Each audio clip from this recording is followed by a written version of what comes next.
Hola, soy Víctor Moya y hoy día vamos a analizar la estructura y función de la célula eucarionte. Entonces, dentro de los compartimentos que podemos encontrar en una célula eucarionte, podríamos partir desde la parte más externa a la más interna con la pared celular. La pared celular puede estar presente o ausente. Va a estar presente, por ejemplo, en las células vegetales y en algunos hongos. Las demás células en general no tienen pared celular dentro del eucarionte. Bajo esta pared celular nos vamos a encontrar con la membrana plasmática. Y esta membrana plasmática nos va a presentar algunas especializaciones. Por ejemplo, acá podemos ver evaginaciones de la membrana plasmática digitiformes, es decir, con forma de dedos. Estas prolongaciones cortas en forma de dedos son las llamadas microvellosidades. También podemos ver que hay prolongaciones más largas y generalmente móviles que van a ser los flagelos. ¿Okay? Hacia el interior nos vamos a encontrar luego con dos compartimentos, el núcleo y el citoplasma. La separación entre estos dos compartimentos está dado por la envoltura nuclear. La envoltura nuclear es un organelo membranoso de doble membrana y forma parte del sistema de endomembranas. Una de las particularidades es que por dentro de esta envoltura nuclear vamos a encontrar lo que se llama el material genético. Aquí va a estar la cromatina, que es la asociación de ADN más histonas y otras proteínas. Por lo tanto, como aquí el material genético está delimitado por membrana, vamos a hablar de un núcleo verdadero. Pues bien, por fuera de esta envoltura nuclear nos vamos a encontrar con una gran cantidad de organelos muy desarrollados. Estos organelos están localizados ahora en el citoplasma. Entonces en el citoplasma podemos encontrar un gran desarrollo del sistema membranoso, que como es interno vamos a llamarle sistema de endomembranas.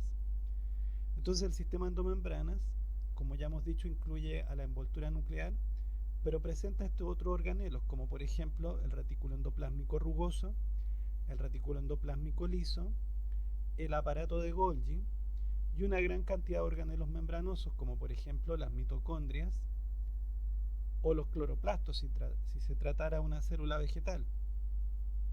Vamos a encontrar vesículas membranosas que transportan materiales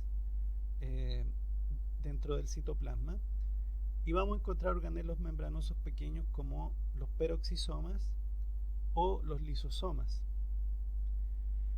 Ahora bien, aparte de esto vamos a encontrar el centrosoma, que es una región organizadora de microtúbulos y que va a ser importante, por ejemplo, durante la mitosis o la meiosis. En esta microfotografía electrónica de transmisión de un leucocito, un glóbulo blanco, podemos ver las mismas estructuras que antes mencionamos. Acá está el núcleo, esta zona electrodensa es el nucleolo, y aquí vemos distintos tipos de cromatina, eucromatina y heterocromatina. Y en el citoplasma, bueno, aquí estaría la envoltura nuclear, que apenas se ve por este aumento en la microscopía, pero por fuera podemos ver organelos membranosos muy representativos, organelos de doble membrana, que en este caso son las mitocondrias, y organelos de membrana simple como el aparato de Golgi, parte del retículo endoplásmico liso, rugoso, vemos vesículas membranosas, aquí, aquí, aquí, y vemos también organelos membranosos más pequeños como los peroxisomas.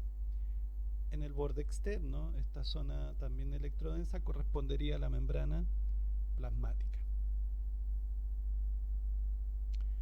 Bueno, si comparamos a los eucariontes con los procariontes, la primera cosa que vamos a notar es que su tamaño, el tamaño de la célula eucarionte es mucho más grande que el de los procariontes.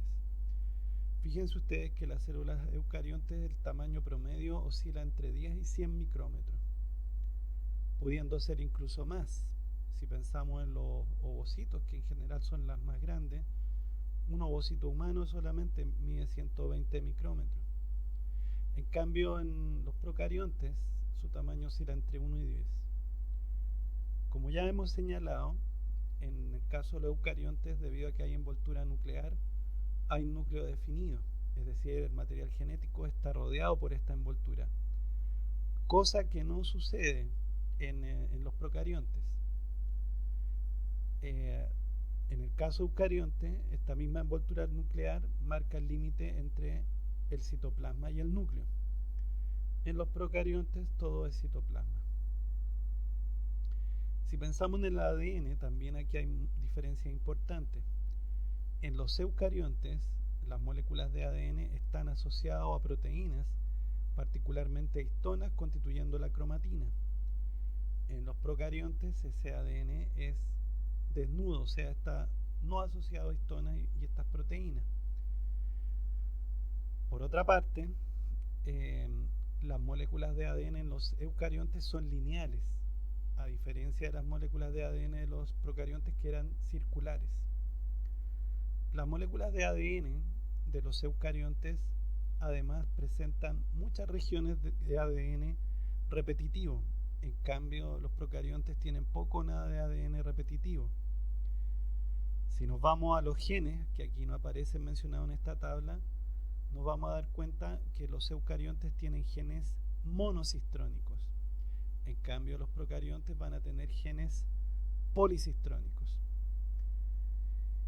Ahora bien, si pensamos en el ARN y las proteínas, vamos a ver que en el caso de los eucariontes, dado que existe esta separación entre núcleo y citoplasma, la síntesis del ARN y el procesamiento de estas moléculas va a ocurrir en el núcleo. Sin embargo, la síntesis de proteínas va a ocurrir en el citoplasma. En cambio, los procariontes, tanto la síntesis de ARN como proteínas ocurren en el citoplasma. Otra diferencia de los eucariontes con respecto a los procariontes está en los ribosomas. Los ribosomas de los eucariontes tienen coeficientes de sedimentación 80S. En cambio, los de los procariontes tienen un coeficiente de sedimentación de 70S. Es importante señalar de todos modos que cuando hablamos de que los eucariontes tienen ribosomas 80S, nos referimos a los ribosomas que están dentro del citosol, en la parte soluble del citoplasma. Sin embargo, los ribosomas que están al interior de los organelos, mitocondrias y cloroplastos, son parecidos a los ribosomas de los procariontes porque también son 70S. Por otra parte, como hemos dicho, los eucariontes, su pared celular puede estar presente, como en el caso de los vegetales, en donde va a estar constituida principalmente por celulosa, en los hongos por quitina, y entonces vamos a hablar de que tiene una composición química simple. Si pensamos en la celulosa, son solamente unidades de glucosa unidas por enlace glicosídico, y si pensamos en la quitina, son unidades de N-acetilglucosamina unidas por enlace glicosídico.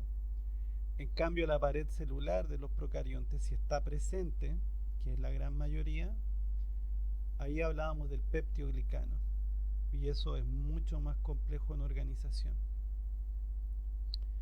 Por otra parte, cuando hablamos de respiración celular, la respiración celular en el caso de los eucariontes ocurre en las mitocondrias, ya que ahí se encuentran las proteínas y enzimas necesarias para el proceso.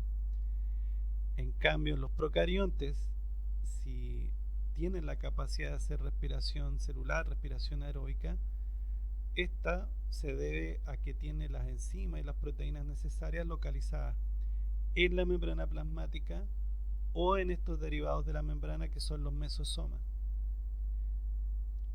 Por otra parte, si pensamos en la fotosíntesis, Si el eucarionte hace fotosíntesis, es porque tiene cloroplastos, que al igual que las mitocondrias tienen doble membrana, son organelos con doble membrana. En cambio, los procariontes, si hacen fotosíntesis, es porque sus enzimas y las proteínas asociadas van a estar localizadas en la membrana plasmática o en invaginaciones llamadas lamelas. Aquí nos podemos detener un poco porque recordemos entonces que lo que tienen en común los mesosomas y las lamelas es que ambos son resultados de invaginación de la membrana. Eso podría ser considerado una forma incipiente de sistema de endomembrana, que no se compara, como hemos dicho y como hemos mostrado en los procariontes, es donde el sistema de endomembrana está altamente desarrollado. Si nos vamos al metabolismo, los eucariontes hacen respiración aeróbica. En cambio, los procariontes pueden hacer respiración aeróbica, anaeróbica o pueden tener ambos sistemas. Como ya hemos señalado, en el sistema endomembranas los procariontes tienen pocas o ningún desarrollo, en cambio los eucariontes tienen un gran desarrollo del sistema endomembrana. Por otra parte, en cuanto a los mecanismos de división celular, los eucariontes se van a dividir por mitosis o meiosis. En cambio, los procariontes se van a dividir principalmente por fisión binaria. Por último, si nos vamos a las formas de organización más comunes, vamos a ver que gran parte o la gran mayoría de los eucariontes son multicelulares, pudiendo también haber algunos unicelulares. En cambio, los procariontes son todos unicelulares. Bueno, para entender mejor ejemplos de estos eucariontes, tendríamos que ver que desde el punto de vista evolutivo, pensando en un ancestro común y clasificando los distintos grupos en base a ARN ribosomal, vamos a ver que existen 3 dominios en la naturaleza, que serían el dominio bacteria o eubacteria, el dominio arquea o arqueobacteria y el dominio eucaria, que serían los eucariontes. Entonces, dentro del dominio eucaria, todos estos organismos están formados por células eucariontes, o bien el propio organismo es una célula eucarionte. El dominio eucaria presenta estos 4 reinos, que serían los protistas, los hongos, las plantas y los animales. Ahora bien, algunas características generales de estos reinos serían, en el caso del reino animal o del grupo de las células animales, vamos a ver que aquí la gran mayoría de los animales son organismos multicelulares o pluricelulares, y sus células conforman sistemas muy especializados, es decir, se forman tejidos, hay órganos y puede haber sistema orgánico. Los animales son heterótrofos, se alimentan de otros seres ya que no tienen la capacidad de producir su propio alimento y en general se desplazan. Por otra parte, las plantas o vegetales también son pluricelulares y sus células también se pueden organizar formando tejidos y órganos. Estas, a diferencia de las células animales, pueden fabricar su propio alimento, en este caso son autótrofos y eso lo hacen a través de la fotosíntesis. No se desplazan como característica. Los hongos pueden ser uni o multicelulares.